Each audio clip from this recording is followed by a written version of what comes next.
जय Hind friends. नियोजनाबद्दल जे आहे जपानला जे आहे जगात सर्वात जास्त महत्त्व आहे. कारण जपान हा असा एक देश आहे ज्यामध्ये तो नियोजनाला सर्वात जास्त महत्त्व देतो आणि एक्झिक्युशनला फार कमी महत्त्व देतं. एक जनरली असं म्हटलं जातं की if you fail to plan that means you are planning to your own failure असं म्हटलं जातं.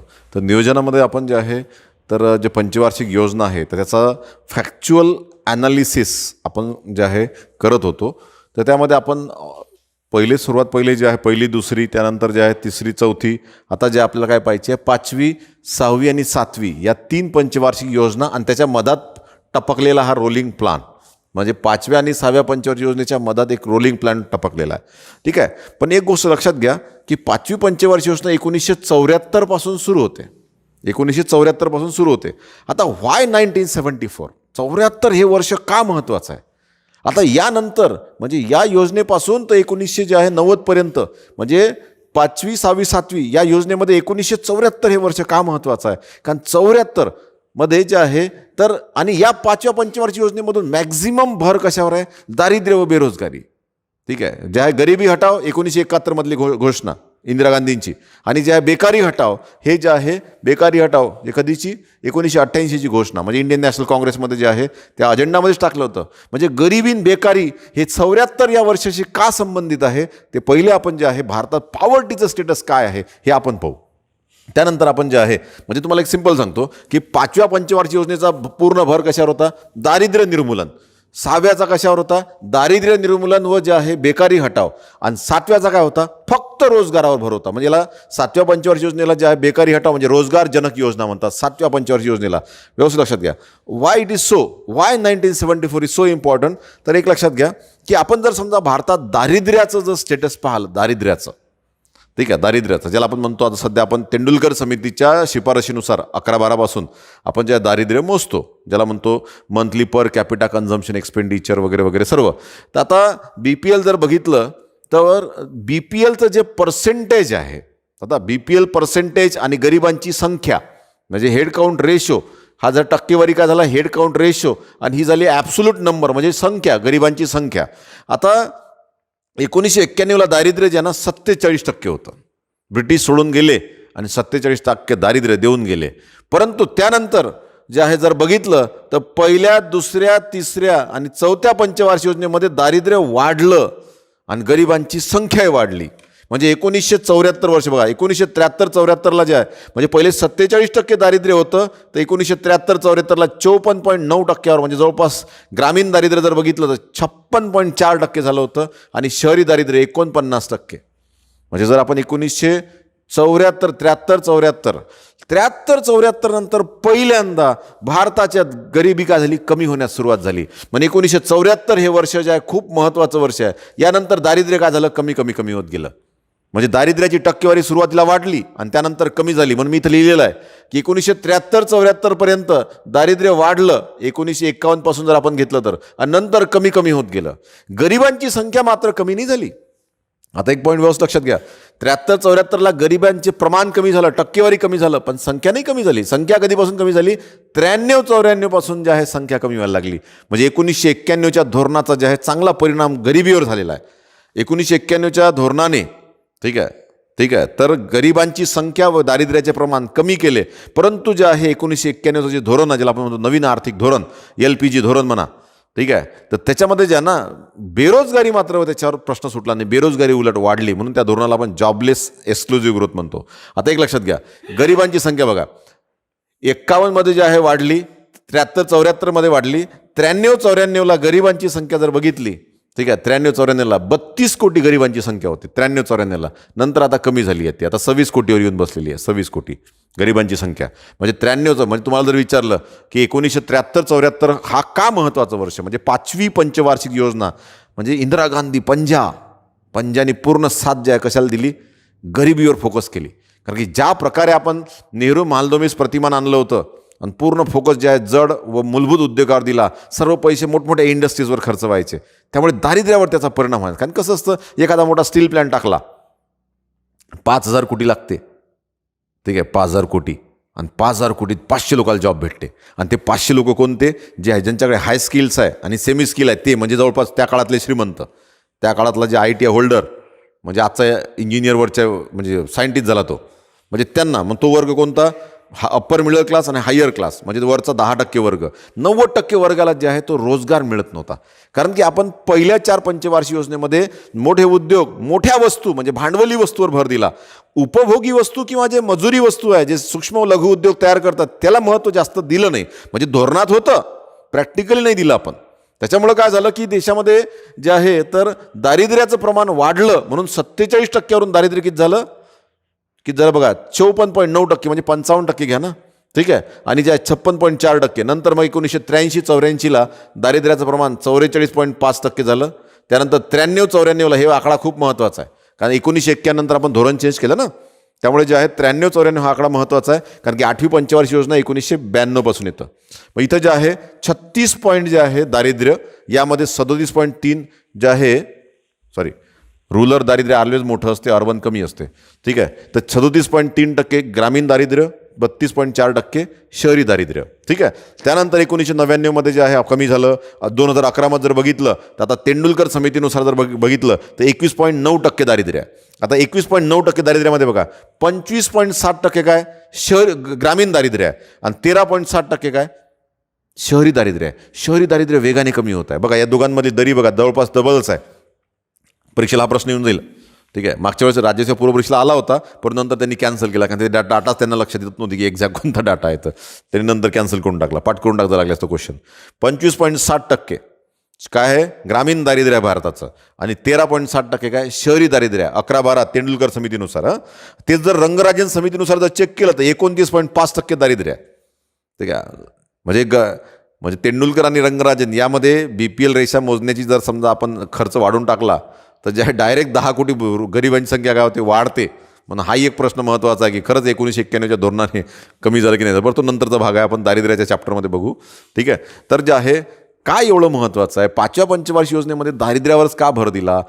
पहिली जी महत्त्वाची जी समिती आहे YK अलग समिती, ज्यांनी कॅलरी क्रायटेरिया आणला, ठीक आहे. 2400 कॅलरीवाला ते 2100 कॅलरी, YK अलग समिती, ठीक आहे. 1977-79ची समिती आहे ती, ठीक आहे. 1977ला एस्टॅब्लिश झाली, 79ला त्यांनी रिकमेंडेशन दिले. YK अलग समिती कोणतं जे आहे, YK अलग समिती म्हणजे कोणतं जे आहे तर, ठीक आहे, कोणतंही 5वी पंचवार्षिक योजना. म्हणजे जर दारिद्र्य म्हटलं की पंजाचा हात इंदिरा गांधीच आठवायची. 5वी 6वी 7वी इंदिरा गांधी, ठीक आहे. म्हणजे 7वीमध्ये जे आहे राजीव गांधी होते. 85-90 जो काळ होता 7वी पंचवार्षिक योजना, तेव्हा राजीव गांधी महत्त्वाचा पिरियड होता.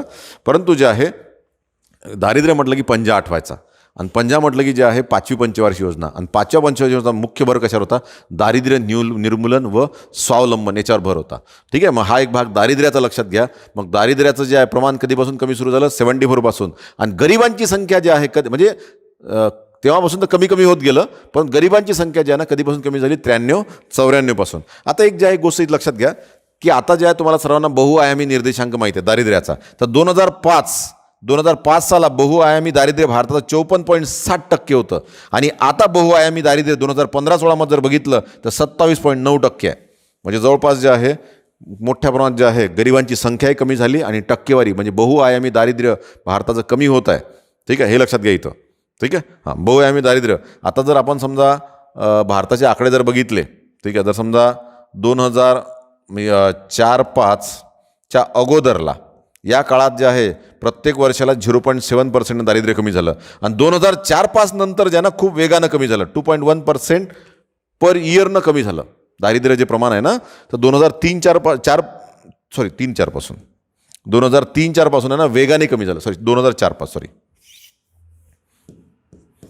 पहिले 0.7% पर इयरनं कमी झालं आणि 2004-05 पासून जे आहे तर 2.1%नी कमी झाले, ठीक आहे. हे फॅक्ट्स लक्षात घेत राहा, कारण की MPSC बरोबर हेच फॅक्ट्स पकडत आहे, अशाच नाड्या पकडत आहे आणि परीक्षेत सोडत आहे, ठीक आहे, जे पुस्तकातही नसतात. परंतु हे लक्षात घ्या की 5वी पंचवार्षिक योजनेला दारिद्र्यावर का भर दिला. त्याच्या अगोदर जे आहे दारिद्र्याचं प्रमाण 47%वरून किती झालेलं आहे तर 54.9% म्हणजे जवळपास काय झालेलं आहे तर जे आहे 10% काय झालं समजा वाढलं, ठीक आहे. कमी व्हायला पाहिजे होतं, जे आहे देश स्वतंत्र झाला पण कमी नाही झालं. का? कारण की 1950 ते 1980 या काळाला भारतीय लोकसंख्येचा विस्फोट म्हणतात. अतिशय वेगाने जवळपास साधारणतः 23 ते 24% दशवार्षिक वृद्धी दराने जे आहे लोकसंख्या काय झाली वाढली, ठीक आहे. 1950 ते 1980 या काळात. मग आता जर आपण समजा आपण बॅकला जर गेलो ठीक आहे. तर आपण जर एक एक पंचवार्षिक योजना जर बघितली, आता मी तुम्हाला एक सिंपल सांगतो. 5वी पंचवार्षिक योजना खूप महत्त्वाची आहे. इंदिरा गांधी ज्या फ्रस्ट्रेट झाल्या होत्या दारिद्र्य बेकारी या गोष्टीवर, मग इंदिरा गांधींनी जे आहे तर राष्ट्रीय आणीबाणी लावून टाकली या योजनेत. 74 ते आता हा काळ बघा, 74 ते 79चा काळ आहे. 5वी मोठी क्रायसिसवाली आहे, पण 78लाच थांबली ते. कारण 78ला जे आहे राष्ट्रीय आणीबाणीनंतर निवडणुका झाल्या, तर जनता पार्टी सरकार निवडून आली 78ला. त्यामुळे नंतर लगेच 5व्यानंतर काय आलं, जनता पार्टी सरकारचा प्लान आला, त्याला म्हणतात सरकती योजना. 1978 ते 1983, पण तो 2च वर्ष चालला, म्हणून 78 ते 80चा आहे तो काळ. मग 6वी आणि 7वी जे आहे 80-85, 85-90, एकदम सिंपल आहे.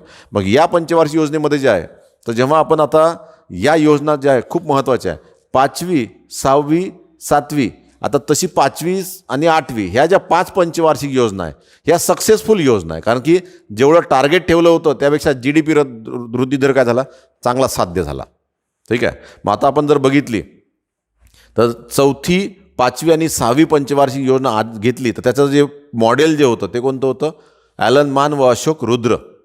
ठीक आहे. 4थी, 5वी, 6वी, ठीक आहे, 4थी, 5वी, 6वी ॲलन मान व अशोक रुद्र यांनीच मान सांभाळली. ठीक आहे. बघा भारताची मान दाबल्या गेली होती, म्हणजे दारिद्र्य इतकं वाढत होतं. म्हणजे 4थी, 5वी, 6वी ॲलन मान व अशोक रुद्र. 4थ्या पंचवार्षिक योजनेमध्ये ॲलन मान अशोक रुद्र मॉडेल कोणी वापरलं, गाडगीळ तेव्हा प्लॅनिंग कमिशनचे चेअरमन होते, म्हणजे डेप्टी चेअरमन होते, तेव्हा त्याला गाडगीळ योजना म्हणतात 4थ्या पंचवार्षिक योजनेला. 5व्या पंचवार्षिक योजनेच्या काय म्हणतात, DD धर योजना. म्हणजे तेव्हा मॉडेल कोणतं होतं, ॲलन मान व अशोक रुद्र. आणि 6व्या पंचवार्षिक योजनेमध्ये सुद्धा कोणतं होतं, ॲलन मान व अशोक रुद्र. म्हणजे 4, 5, 6 या 3 योजनेमध्ये जे आहे मॉडेल कोणतं आहे, ॲलन मान व अशोक रुद्र. आता यांचं मॉडेल एक्झॅक्ट आहे काय, यांचं मॉडेल म्हणजे ओपन कन्सिस्टन्सी मॉडेल. आता पहिले क्लोज मॉडेल वापरले जायचे, आता ओपन मॉडेल वापरलं. मग ओपन मॉडेल म्हणजे काय, कसं आहे, सुरुवातीला जो GDP वाढायचा तो हळूहळू वाढायचा. आता GDP वाढत आहे, आपण काय केलं, GDP हे गोल ठेवलं. आता वस्तू व सेवा वाढत आहे, पण वस्तू व सेवा वाढत आहे, पण कोणाच्या वाढत आहे हे पाहावं लागेल ना आपल्याला. कसं आहे, आपला देश श्रीमंत होत आहे. आजही आपला देश जे आहे जगातली 3rd लार्जेस्ट इकॉनॉमी आहे, 3rd PPBनुसार. तशी बाकी मग जे आहे बाजार किमती किंवा नॉमिनलनुसार 5वी ते 7वीपर्यंत रेंज येत राहते आपली. परंतु जर दरडोई उत्पन्नानुसार जर आपल्या देशाचा क्रमांक जर पाहिला तर आपल्या भारतातला व्यक्ती 142वा गरीब व्यक्ती आहे. म्हणून जे आहे ओपन कन्सिस्टन्सी मॉडेलमध्ये काय आहे की जे आपण फक्त GDP पाहायचो, आता GDP जे आहे कोणाचा वाढत आहे, कोणत्या वस्तू व सेवा वाढत आहे हे पाहावं लागेल ना आपल्याला. दारिद्र्य कमी करासाठी आपण काय केलं, नेहरू मालनोबिस जे मॉडेल होतं त्याच्यामध्ये काय केलं, मोठमोठ्या वस्तू घेतल्या, भांडवली वस्तू. ठीक आहे, भांडवली वस्तू, मोठमोठ्या वस्तू घेतल्या. मग जेव्हा मग याचं रिसर्च केला की कोणत्या वस्तूचं, म्हणजे आता कसं असते की 10 वस्तू आहे, ठीक आहे, 10 वस्तू आहे आणि त्यातल्या 2 वस्तूंनी खूपच प्रगती केली, तर ॲव्हरेज काय होईल, चांगला दिसेल. पण 8 खाली गेल्या हे दिसलं पाहिजे ना. मग काय केलं आपण, पूर्ण इकॉनॉमीचे 30 सेक्टर पाडले. त्याला ओपन कन्झ्युमरमध्ये ओपन अप्रोच घेतला. 30 सेक्टर पाडले आणि त्या 30 सेक्टरला प्रत्येकाला टार्गेट दिलं. प्रत्येकात वस्तू व सेवाचं उत्पादन कसं होत आहे याच्यावर भर दिला. त्याला म्हणतात ओपन कन्सिस्टन्सी मॉडेल. आणि त्या सर्व क्षेत्राचा मग अभ्यास करण्यात आला. कारण की कसं आहे, दारिद्र्य व बेरोजगारी वाढवायची असेल तर तुम्हाला कोणत्या वस्तू, 2 वस्तू असतात, एक भांडवली वस्तू, जड वस्तू, मोठ्या वस्तू, मशीन वगैरे, आणि दुसऱ्या असतात उपभोगी वस्तू, त्याला मजुरी वस्तू म्हणतात. आपण ह्या मजुरी वस्तू कोण तयार करते, सूक्ष्म लघु मध्यम उद्योग तयार करते. आणि भांडवली वस्तू कोण तयार करते, मोठे उद्योग, ज्याला भांडवल लागते, त्या टेक्नॉलॉजी कॅपिटल मोठे लागते. मग आपण काय केलं माहिती आहे का, की त्याच्यानंतर जे आहे आपण दारिद्र्य कमी करण्यासाठी काय केलं, तर आपण उपभोगी वस्तू घेतल्या. ठीक आहे, उपभोगी वस्तू. मग आता उपभोगी वस्तू घेण्यावर जे आहे भर आपण सुरू दिला. ठीक आहे, तसं जे आहे उपभोगी वस्तू, आता ही जी सरकती योजना आहे जनता पार्टी सरकार, आता हे जनता पार्टी सरकार म्हणजे काँग्रेसच्या विरुद्ध, ठीक आहे, यांनी जे आहे ना, तर यांनी जो भर दिलेला आहे, ठीक आहे, यांनी भर कृषीवर दिलेला आहे. कृषीवर, यांनी उद्योगावर, नेहरू मालनोबिस प्रतिमान कशावर भर आहे, उद्योगावर भर. यांनी भर कशावर दिला, कृषीवर भर दिला. यांनी नियोजनाचं केंद्रीकरण, सेंट्रल स्ट्रॉंग करण्याचा प्रयत्न केला, केंद्रीकरणावर भर दिला. तर यांनी विकेंद्रीकरणावर भर दिला. यांनी भांडवली वस्तूवर भर दिला. म्हणजे आधी मी नेहरू मालनोबिस प्रतिमान म्हणतो, ठीक आहे, तर त्यांनी कशावर भर दिला, भांडवली व जड वस्तू, मोठ्या वस्तू. यांनी भर कशावर दिला, उपभोगी वस्तू. यांचं म्हणणं होतं की रोजगार तयार झाला पाहिजे. ठीक आहे, आणि जिल्हा स्तरावर रोजगार तयार झाला पाहिजे. म्हणून या रोलिंग प्लान म्हणजे 78 म्हणजे राष्ट्रीय आणीबाणीनंतर हा जो प्लान आला, तर यांनी जे आहे तर DIC डिस्ट्रिक्ट इंडस्ट्रियल सेंटर, प्रत्येक जिल्हा स्तरावर एक उद्योग केंद्र स्थापन करा. सूक्ष्म लघु उद्योग काय झाले पाहिजे, वाढले पाहिजे. ग्रामीण व कुटीर उद्योगाला प्रोत्साहन का दिलं जास्त, कारण की या योजनेमध्ये दारिद्र्य व रोजगारावर भर आहे. कारण की देशाचा तो फार मोठी समस्या होती. म्हणजे 1973-74 नंतर जे आहे गरिबीची टक्केवारी थोडी कमी व्हायला लागली होती 73-74 नंतर. म्हणजे खूप महत्त्वाचं वर्ष आहे 74. म्हणजे इंदिरा गांधी का एवढ्या फ्रस्ट्रेट झाल्या? ठीक आहे, आता इंदिरा गांधी 74मध्ये जे आहे का चीनचा प्रॉब्लेम सॉल्व्ह करण्यासाठी 74मध्ये जे आहे इंदिरा गांधींनी काय केलं, या 5व्या पंचवार्षिक योजनेमध्ये खूप महत्त्वाचं आहे. इंदिरा गांधी जे आहे हा जो पिरियड आहे इंदिरा गांधींचा 74मध्ये मे 1974मध्ये 5वी पंचवार्षिक योजना पोखरण 1 करून टाकलं. चायना प्रॉब्लेम नेहमीसाठी बऱ्यापैकी काय केला, सॉल्व्ह केला.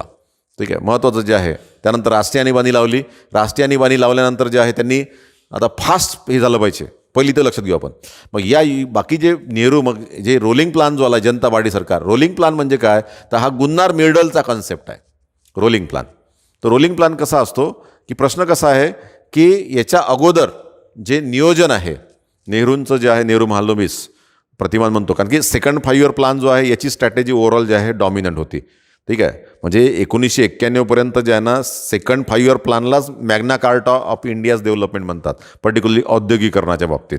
ठीक आहे, तर त्यांनी केंद्रीकरणावर भर दिला, यांनी विकेंद्रीकरणावर भर दिला. त्यांनी नेहरू अँड पॉलिसी यांनी गांधी अप्रोच वापरला, कृषी लघु उद्योग गांधी अप्रोच वापरला यांनी. मग यांचं काय म्हणणं होतं की नेहरूंच्या ज्या विकासामुळे जे आहे विकास असा केंद्रित झाला, म्हणजे इकडे दिल्ली, इथं अहमदाबाद, मुंबई, चेन्नई, कोलकाता असं इथंच झाला, बाकी एरिया बॅकवर्ड राहिला. मग त्यांचं म्हणणं असं होतं, मग त्यांनी काय केलं की एक गुन्नार मिडल नावाचा कन्सेप्ट असतं की ज्यामध्ये जे कॉन्सन्ट्रेट झालेलं जे ग्रोथ आहे तिची बाकी एरिया स्प्रेड झाली पाहिजे, म्हणून ते गुन्नार मिडल प्रतिमान वापरलं. याला म्हणतात ट्रिकल डाऊन थेरी. आणि ते कोणी वापरलं, लाकडावाला. मग लाकडावाला जे आहे प्रतिमान म्हणतात, सरकत्या योजनेचं प्रतिमान कोणतं आहे, लाकडावाला. पण डोकं कोणाचं आहे, गुन्नार मिडल कन्सेप्ट आहे तो. लाकडावाला यांनी काय केलं, लाकडावाला काय होते, उपाध्यक्ष होते. लाकडावाला समिती दारिद्र्य निर्मूलन हा एक तुम्हाला प्रश्न जे आहे महत्त्वाचा आहे. ठीक आहे, दारिद्र्य निर्मूलनावर जे आहे काय होती, लाकडावाला समिती. ठीक आहे, मग इथं जे आहे, ठीक आहे, मग आता या योजनेमध्ये उपभोगी वस्तूच का. ठीक आहे, मग डायरेक्ट उपभोगी वस्तू कशा आल्या, 7व्या पंचवार्षिक योजनेमध्ये आल्या. कारण 7व्या पंचवार्षिक योजनेमध्ये पूर्ण भर कशावर आहे, रोजगार.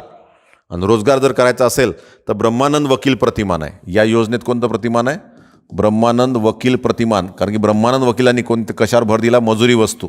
ठीक आहे, छोट्या छोट्या उपभोगी वस्तू तयार करा. म्हणजे सूक्ष्म लघु उद्योग काय असतात, हे बघा, सूक्ष्म लघु मध्यम उद्योगाची कशी असते, रोजगार लवचिकता खूप जास्त असते, कमी इन्व्हेस्टमेंट लागते, रोजगार तयार होते. आणि रोजगार कोणाला भेटते, अनस्किल्ड लोकांना भेटते. म्हणून यांनी ज्या भर कशावर दिला, मजुरी वस्तूवर भर दिला. ठीक आहे, मग ब्रह्मानंद वकील प्रतिमान.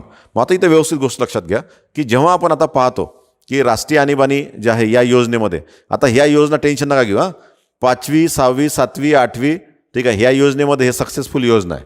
आता या योजनेमध्ये जी 5वी पंचवार्षिक योजना आहे यामध्ये डी धर महत्त्वाच्या योजना ज्या आहे. आता 5व्या पंचवार्षिक योजनेमध्ये सर्वात जास्त खर्च कशावर केला, उद्योगावर केला. आता ऊर्जा एक अशी गोष्ट आहे, ऊर्जा, एनर्जी. ठीक आहे, भारताला आता वेगाने GDP वृद्धी दर वाढवायचा होता, वेगाने प्रगती करायची होती, दारिद्र्य आणि बेरोजगारी वेगाने काय करायची होती, सॉल्व्ह करायची होती. ठीक आहे, कारण की 4थ्या पंचवार्षिक योजनेमध्ये आपण पहिलेच पाहिलं होतं 4थ्या पंचवार्षिकमध्ये की आपल्याला GDP वाढवायचा आहे, आर्थिक वृद्धी करायची आहे, पण स्थैर्यासह आर्थिक वृद्धी, म्हणजे त्याचं वितरणही झालं पाहिजे, गरिबीवर त्याचा काही परिणाम झाला पाहिजे. मग इथं जे आहे लक्षात घ्या की ऊर्जावर जे आहे ना सर्वात जास्त खर्च 6वी 7वी 8वी 9वी, म्हणजे 91च्या अगोदर 2 योजना आणि 91च्या नंतर या 4 योजनांचा भर जास्तीत जास्त सर्वाधिक खर्च कशावर आहे, ऊर्जावर आहे. आणि ती गरजही होती देशाची. मग या योजनेमध्ये दारिद्र्य निर्मूलन वेगानं झालं पाहिजे म्हणून ओपन कन्सिस्टन्सी मॉडेल आणलं. यामध्ये डी धर जे आहे उपाध्यक्ष होते. मग महत्त्वाच्या योजना बघा, ट्रायसेम योजना, training of rural youth for self employment, TRYSEM. त्यानंतर मिनिमम नीड्स प्रोग्राम, किमान गरजा कार्यक्रम, मिनिमम नीड्स प्रोग्राम. त्यानंतर रिजनल रूरल बँक स्थापन केल्या 1975मध्ये, ज्यानं 5 रिजनल रूरल बँक स्थापन केल्या. आशियातली सर्वात मोठी एक योजना आणली 1975मध्ये, इंटिग्रेटेड चाइल्ड डेव्हलपमेंट सर्व्हिसेस. यामध्ये 6 सेवा दिल्या जातात. ठीक आहे, इंटिग्रेटेड चाइल्ड डेव्हलपमेंट सर्व्हिसेस 1975मध्ये ही योजना. ठीक आहे, म्हणजे त्यानंतर डेझर्ट डेव्हलपमेंट प्रोग्राम आणला 1977-78मध्ये. ठीक आहे, 77-78मध्ये तुम्हाला आठवत असेल की जे आहे एरिया अप्रोच, म्हणजे ग्रामीण क्षेत्रातल्या जी योजना आहे, एरिया अप्रोच कधीपासून सुरू झाला, 4थ्या पंचवार्षिक योजनेपासून. आणि 4थ्या पंचवार्षिक योजनेमध्ये एक योजना आणली होती, ड्रॉट प्रोन एरिया प्रोग्राम 1973-74, तुम्हाला आठवत असेल. ठीक आहे, 4थी पंचवार्षिक योजना, एरिया अप्रोच 4थी. ठीक आहे, लीड बँक स्कीम 4थी पंचवार्षिक योजना, अग्रणी बँक योजना, लीड बँकमध्ये एरिया अप्रोच असते, गाडगिळांनी सांगितला, 4थी पंचवार्षिक योजना. आणि 5व्या पंचवार्षिक योजनेमध्ये मग आणखी डेझर्ट डेव्हलपमेंट प्रोग्राम 77-78मध्ये काय केला, लागू केला. आता 20 कलमी कार्यक्रम जो आहे ना, हा खूप महत्त्वाचा. 1975मध्ये जे आहे इंदिरा गांधींनी दारिद्र्यावर जे अटॅक करण्यासाठी 20 कलमी कार्यक्रम काय केला, लॉन्च केला. आणि त्यामध्ये सर्वच विकासाचे सर्वच पैलू येतात, सामाजिक, आर्थिक, सांस्कृतिक, लोकांचा सहभाग, ठीक आहे, आरोग्य, शिक्षण सर्व येतं त्यामध्ये. 20 कलमी आहे म्हणजे 20 पॉईंटवर भर दिला सर्वात जास्त, आणि तो एक अजेंडाच बनवला. हा कधी लॉन्च झाला, ठीक आहे, जे आहे 26 जे आहे जून 1975मध्ये लॉन्च केला. 26 जानेवारी 1975मध्ये लॉन्च केला आहे, 75मध्ये 20 कलमी कार्यक्रम. आता 1975मध्ये हा कार्यक्रम लॉन्च केला. आता यामध्ये याच्यात थोडे थोडे बदल झाले. हे बघा, 6व्या पंचवार्षिक योजनेमध्ये जे आहे 20 कलमी कार्यक्रमामध्ये 6व्या पंचवार्षिकमध्ये बदल झाले 1982, आणि 7व्या पंचवार्षिक योजनेमध्ये जे सुद्धा बदल झाले 1986मध्ये. म्हणजे 20 कलमी कार्यक्रमामध्ये थोडे थोडे बदल होत गेले. तर मग 20 कलमी कार्यक्रम 1975मध्ये लॉन्च झाला. कशासाठी? इंदिरा गांधी फ्रस्ट्रेट झाल्या होत्या, ठीक आहे, म्हणून राष्ट्रीय आणीबाणीसुद्धा लागू केली. 1975 ते 77 हा जो काळ आहे राष्ट्रीय आणीबाणीचा, तर सर्व दृष्टिकोनातून भारत जे आहे फ्रस्ट्रेशनकडे चालला होता, ठीक आहे. पण भारतात जे आहे आशेचा किरणसुद्धा जे आहे खूप स्ट्रॉंग होत होता, कारण की भारत खूप वेगाने कामही करत होता. मग ते संरक्षण क्षेत्र असो का कृषी क्षेत्र असो. आता तुम्हाला एक यामध्ये या सर्व क्षेत्रामध्ये सर्वात एक जमेची बाजू आहे. आपण जर 5व्या पंचवार्षिक योजनेपासून जर बघितलं तर भारताचं अन्नधान्याचं उत्पादन खूप वेगानं वाढलं. म्हणजे 4थ्या पंचवार्षिक योजनेपासूनच वाढलं, ठीक आहे. 5व्या पंचवार्षिक योजनेला खूप वाढलं. आणि 6व्या पंचवार्षिक योजनेमध्ये भारत अन्नाच्या बाबतीत स्वयंपूर्ण बनला. कोणती पंचवार्षिक योजना आहे ज्यामध्ये भारत स्वयंपूर्ण बनला, तर ती योजना कोणती आहे? 1980 ते 85, ठीक आहे. आता दुसरं एक गोष्ट लक्षात घ्या की आपण जे आहे, ठीक आहे, दुसरा दुधाचा महापूर, आपण ऑपरेशन फ्लड 1970 दुधाचा महापूर म्हणजे व्हाईट रिव्हॉल्युशन 4थ्या पंचवार्षिक योजनेमध्ये लॉन्च झालेला 1970मध्ये. पहिला पिरियड 1970 ते 80, 1970मध्ये लॉन्च केला आहे ऑपरेशन फ्लड. आपण व्यवस्थित लक्षात घ्या. 1965मध्ये नॅशनल डेअरी डेव्हलपमेंट बोर्डची स्थापना 1965, आणि 1970मध्ये ऑपरेशन फ्लड, ठीक आहे, लॉन्च केला आपण. कोणती पंचवार्षिक योजना? 4थी, दुधासाठी 4थी, ठीक आहे. 6व्या पंचवार्षिक योजनेमध्ये आपण स्वतःला स्वयंपूर्ण डिक्लेअर केलं आहे. म्हणजे छोटी गोष्ट नाही आहे, ठीक आहे. हे बघा भारताबद्दल जे आहे तुम्ही कधी निराशवादी व्हायचं नसते. का? कारण भारताची मी तुम्हाला एक गोष्ट सांगतो की भारताचं जेव्हा आपलं आयुष्य, भारत हा देश स्वतंत्र जेव्हा झाला होता तेव्हा आपलं आयुष्यमान 37 वर्ष होतं.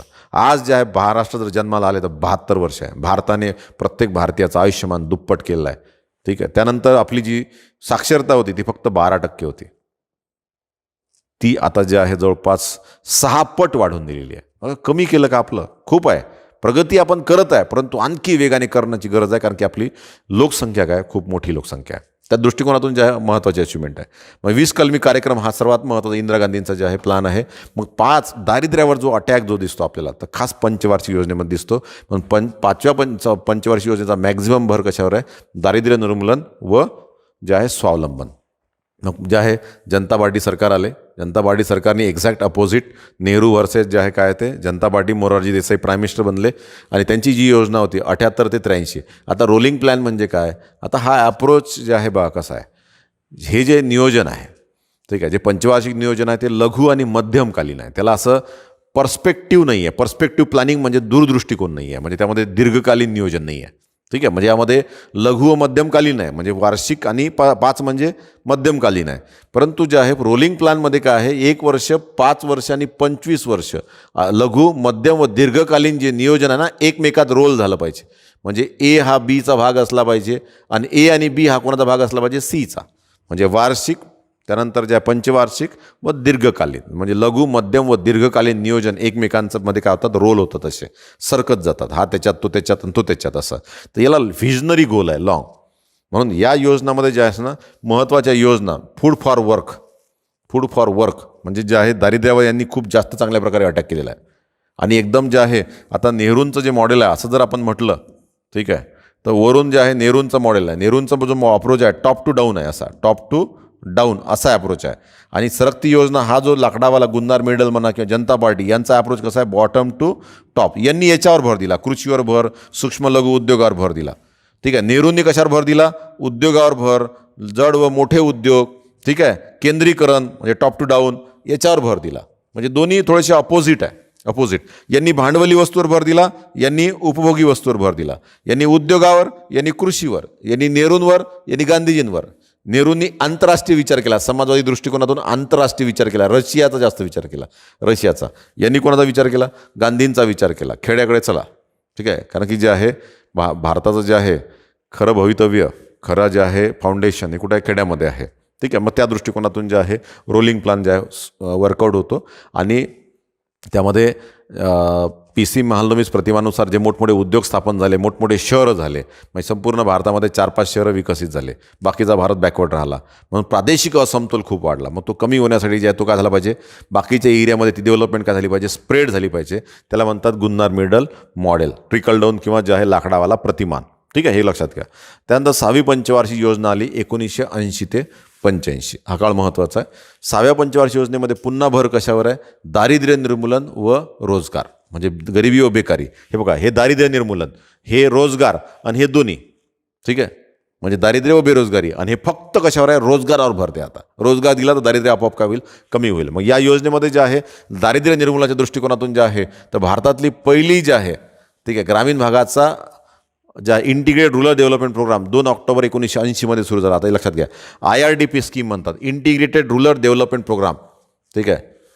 भारतातली पहिली विकेंद्रीकृत योजना जवाहर रोजगार योजना आहे. बघा, भारतातली पहिली विकेंद्रीकृत योजना जवाहर रोजगार योजना 7व्या पंचवार्षिक योजनेमध्ये सुरू झाली आहे.